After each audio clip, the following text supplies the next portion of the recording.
Ah ben oui, oui, Un oui. beau ding-ding. Ça pour prend un commencer. ding-ding, ouais, ça prend un ding-ding. On est déjà en live, donc ça sera On pas est- bien long. Le ding-ding s'en vient. Si tu veux une joke, c'est le temps. Maintenant? Ben oui. Bon, là, on est parti, on a eu notre ding-ding. Ah, OK. Tu voulais que je fasse une joke? Non? Ben, ah ouais, vas-y, ta meilleure. Ben, on n'est pas. Je suis pas prête, là. Joke, hein? À moins que j'ai-tu raconté l'histoire que je racontais à mes filles quand ils étaient petites? Non, L'histoire? je pense que personne ne le sait. Les personnes dessus?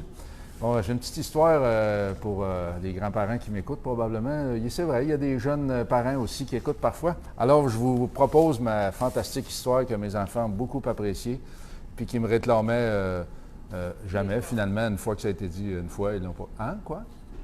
J'avais dit tous les soirs. Ah, tous les soirs. Non, non, une fois qu'ils l'ont eu, je me suis fait lancer des tomates, mais pourtant, elle était super bonne. C'est l'histoire du lion et du lapin. Il était une fois un lion et un lapin. Le lion mangea le lapin. Bonne nuit, les enfants. Bon, moi, je la trouve bien bonne. Facile à exécuter, facile à se rappeler, mes enfants n'aimaient pas ça. Mais enfin. Bon québécois, short and sweet. Oui, c'est ça. Bon, OK, à cette heure que l'histoire est racontée. Aujourd'hui, je vous propose de parler des transmissions manuelles. On a fait un petit survol des transmissions automatiques à un moment donné, il y a peut-être 2 mois, peut-être 3. Puis on n'a pas parlé des transmissions manuelles encore. Alors voici. On a une transmission ici manuelle d'une DeSoto 1929. C'est une transmission très, très simple, à 3 vitesses. C'est vraiment du basic de chez Basic, mais ça va être difficile de comprendre ce qui est arrivé plus tard avec les transmissions synchronisées si on ne comprend pas la base, c'est-à-dire d'une transmission ordinaire. On va partir avec ça. Cette transmission-là n'est pas synchronisée. Fait que ces transmissions-là, ce sont elles qui font du bruit quand vous faites le passage de vitesse. C'est les mêmes transmissions qu'il fallait faire souvent à double clutch. Pour ceux qui ont entendu parler de double clutch, bon, c'est avec des transmissions basiques comme ça qui n'ont pas de synchro qu'il fallait faire double clutch. Pour ceux qui entendent ça pour la première fois, double clutch, en fait, c'est qu'il fallait, entre chaque changement de vitesse, appuyer sur la clutch, la mettre au neutre, lâcher la clutch, repaiser sa clutch, puis après ça, passer à la vitesse. Qu'est-ce qu'on faisait avec ça, en réalité, avec ce mouvement-là? C'est que lorsqu'on lâchait l'accélérateur, qu'on pesait sa clutch, qu'on mettait ça au neutre, l'accélérateur, maintenant, est retourné au ralenti. Vous relâchez la clutch, bien, ce que ça permettait, c'était de ralentir les engrenages pour faciliter la vitesse suivante ou l'embarquement de la vitesse suivante avec le moins de grichage possible. Le grichage, c'est quoi? Bien, c'est deux engrenages qui veulent s'emboîter l'un dans l'autre, mais qui ne tournent pas à la même vitesse. Fait que c'est le bruit qu'on entend, c'est qu'il y en a une qui va plus vite que l'autre.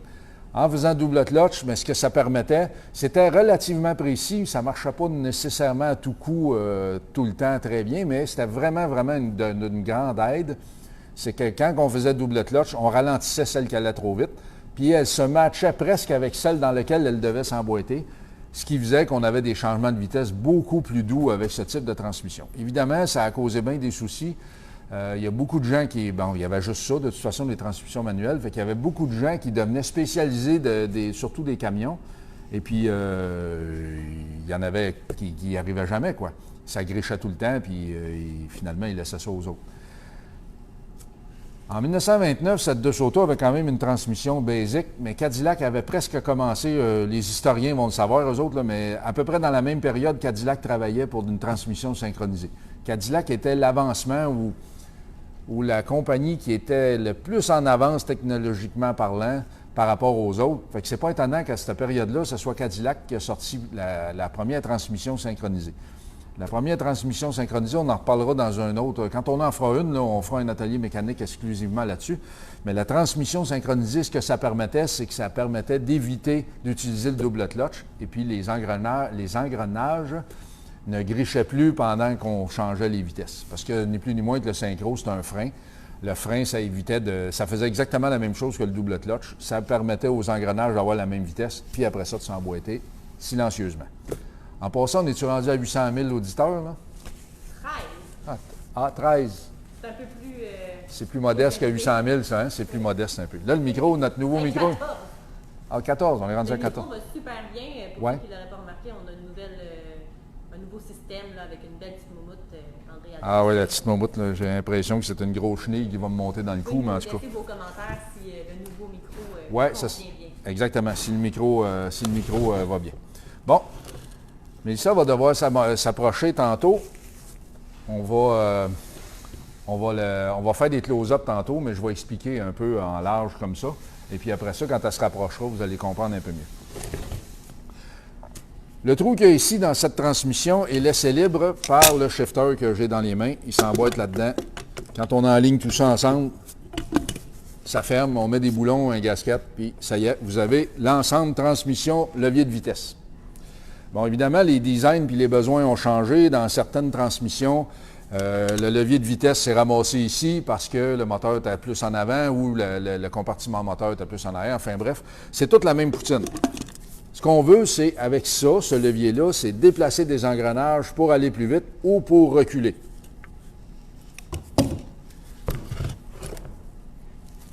Les engrenages glissent, on le voit quand même bien ici, là. Les engrenages glissent sur un arbre à l'intérieur, puis ils vont s'emboîter sur une autre série d'engrenages qui, eux, sont fixes en dessous.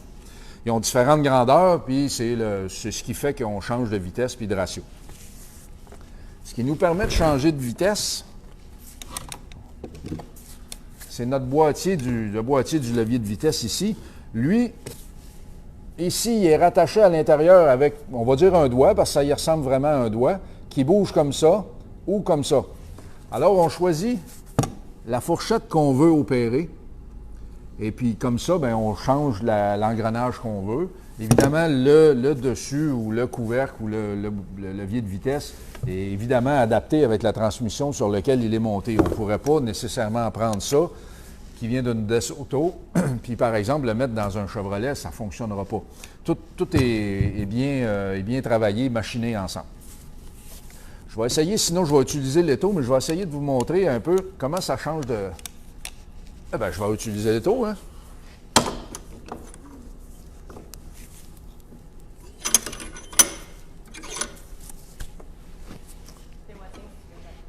Je vais voir si ça fonctionne bien, ne pas avoir l'air trop fou avant, parce que là, pendant qu'il n'y a personne qui regarde. Bon, voilà. Alors, tu t'approches maintenant, c'est le bon moment, je n'ai pas l'air fou, ça fonctionne. Bon. Dépendamment de la position du levier, on va choisir laquelle des deux fourchettes qu'on veut opérer. Là, je vais changer, je vais prendre l'autre. Si on remarque le levier de vitesse maintenant, il y a beaucoup de jeux comme ça. Ça veut dire qu'on est au neutre. Si on compte les positions, une position, on vient au neutre. Position numéro 2, on vient au neutre. On change d'étage. Position numéro 3, on vient au neutre. Et position numéro 4, on vient au neutre. Donc, c'est une 3 vitesses. Ce n'est pas une 4 vitesses parce qu'il ne faut pas oublier le reculon. Les madames n'aimaient pas ça pousser, même en 1929. Là, ils n'aiment pas ça aujourd'hui, mais ils n'aimaient pas ça dans ce temps-là. Fait que voilà, on a 4 positions, c'est donc une transmission 3 vitesses. Si on avait un autre jeu de fourchette, on aurait probablement aussi, dépendamment des constructeurs, mais on aurait probablement une autre tige ici qui ferait coulisser l'autre fourchette. Et puis, on aurait le shifter pourrait tout simplement aller plus loin et activer l'autre trousseau de fourchette, ce qui fait qu'il activerait d'autres engrenages, ce qui nous permettrait d'avoir une transmission 4 vitesses et peut-être une 5e vitesse au besoin, selon le besoin. Fait que ça, c'est correct pour ça. Vu que tu es proche, on voit bien les engrenages puis les encaveurs dans lesquels les fourchettes viennent s'engager. Si on revient ici, on voit que les fourchettes ont l'épaisseur de l'encaveur de l'engrenage et une certaine rondeur pour aller épouser la rondeur qu'on a ici à l'intérieur de l'engrenage. C'est comme ça que ça se passe, dépendamment du besoin, puis qu'est-ce qu'on va avoir comme vitesse. On va simuler ici la rotation. On voit que le tambour qu'il y a là, sur ce modèle, on a le frein de stationnement qui est sur le tambour de sortie. L'arbre de commande ou le driving shaft vient s'installer ici, ça s'en va aux roues par la suite. Quand je tourne en avant, ça c'est rattaché à l'embrayage et au moteur. Mais quand je tourne ici, dépendamment de la position, là, curieusement, je tourne à droite ici, puis lui, il tourne dans l'autre sens. S'il tourne comme ça, bien là, on est très certainement au reculon. Si on sort l'engrenage pour l'avancer un petit peu plus loin comme ça, là, on part dans l'autre sens. Maintenant, on tourne dans le même sens. Semble être à la même vitesse. Les deux semblent être à la même vitesse. On est probablement en 3e. Si on recule ça un petit peu. Non, là, on est en troisième. On était donc en deuxième tantôt.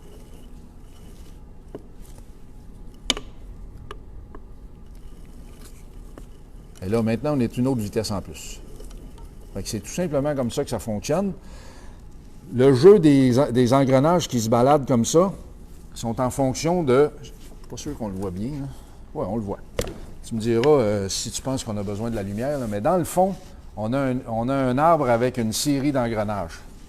Ouais. Vois-tu bien comme ça? Oui. Bon. La rotation ou la motion, si on veut, venant du moteur, arrive par ici, par l'arbre de commande ici, l'embrayage, machin, tout ça, est tourné évidemment dans un sens. Après ça, est transféré de l'engrenage premier ou de l'autre, dépendamment de la position qu'on choisit, à l'arbre en bas et remonte ici à la sortie pour après ça avoir la rotation ou le sens de rotation qu'on cherche ou la vitesse qu'on cherche. C'est aussi simple que ça. On remarque ici, cette transmission est quand même en bon état, mais on remarque que les engrenages ils ont déjà souffert, les bouts commencent à être arrondis. Si on compare, par exemple, avec ce côté-là, qui, lui, ce côté-là ne sert pas. Il sert à l'intérieur, mais pas à l'extérieur. On fait la différence entre ça, puis on fait la différence entre ça qui ne sert pas, qui n'a jamais servi. Mais on voit que ça a travaillé, puis le double clutch n'a pas toujours été utilisé dans le cas de cette transmission. Mais bon, si on avait des engrenages tout neufs sous la main, on les remplacerait. Mais des engrenages comme ça, vu que ce n'est pas facile à trouver, puis qu'ils sont quand même encore en état de fonctionner, on va les laisser là. Elle va juste être nettoyée puis inspectée pour ses roulements, à savoir si tout est correct. Et puis voilà. En gros, c'est comme ça que ça fonctionne. Est-ce qu'on a des questions ou des commentaires? Parce que sur 800 000 personnes qui regardent, il doit bien en avoir un. On n'a pas de questions. On a des bons commentaires sur le micro et la qualité de la vidéo. Good. Je pense qu'on est petit guidou. On va faire, je ne sais pas quand, mais on va préparer, rester à l'écoute, là, on va préparer ça va être un suivi de ça, l'évolution de la transmission manuelle basic avec une transmission manuelle synchronisée. Quand on en aura une à restaurer, je veux dire, ici à l'atelier, ben, on se permettra de faire l'atelier mécanique là-dessus. On lâche un mot pour l'atelier mécanique du mois de décembre? Absolument. Si vous nous suivez sur la page Facebook, j'ai préparé des événements pour les ateliers mécaniques en personne qui sont de retour cette année. Évidemment, on va suivre les recommandations de la santé publique. Mais donc, suivez ça. Le premier, c'est le 4 décembre. C'est déjà dans moins d'un mois. Il y a des places, il reste encore quelques places pour venir en personne à l'atelier. Autrement, on sera en live là, sur Facebook pendant l'atelier. Pour ceux qui ne le savent pas, c'est ça fait déjà plusieurs années qu'on le faisait ici en atelier. Bon, avec la pandémie, on devine que ça s'est arrêté. Je n'ai pas besoin de vous expliquer pourquoi. Mais on les avait jamais enregistrés, on les avait jamais fait en live. Ce qu'on fera maintenant, ce qui sera différent, c'est que la caméra sera parmi le monde et puis on va pouvoir interagir avec les gens aussi, un peu comme je fais avec Mélissa, mais maintenant tous les autres qui seront présents. On a une question de M. Mougeot qui demande changement d'huile recommandé au combien de kilomètres? Pour une transmission manuelle comme ça, en fait, il faut s'imaginer qu'il n'y a pas de filtreur et que la lubrification fonctionne par barbotage. Alors, pour la grande majorité des transmissions, puis là, lui parle probablement pour sa DS, là, parce que je suis au courant qu'il y a une DS. Bon, bien, il n'y a pas beaucoup d'huile non plus. Une DS, il y a peut-être 3 litres. Là-dedans, dans celle-là, il y a juste 1 litre. Moi, je dirais le plus souvent possible, c'est-à-dire que, par exemple, aux 10 000 milles, bon, lui est en kilomètres, mais mettons 15 000, 20 000 kilomètres, là, c'est suffisant. Et puis, c'est pareil pour l'huile à moteur, c'est que c'est le secret. C'est le secret pour la préserver longtemps, pour éloigner l'oxydation des roulements, parce que les machines ne marchent pas tout le temps non plus.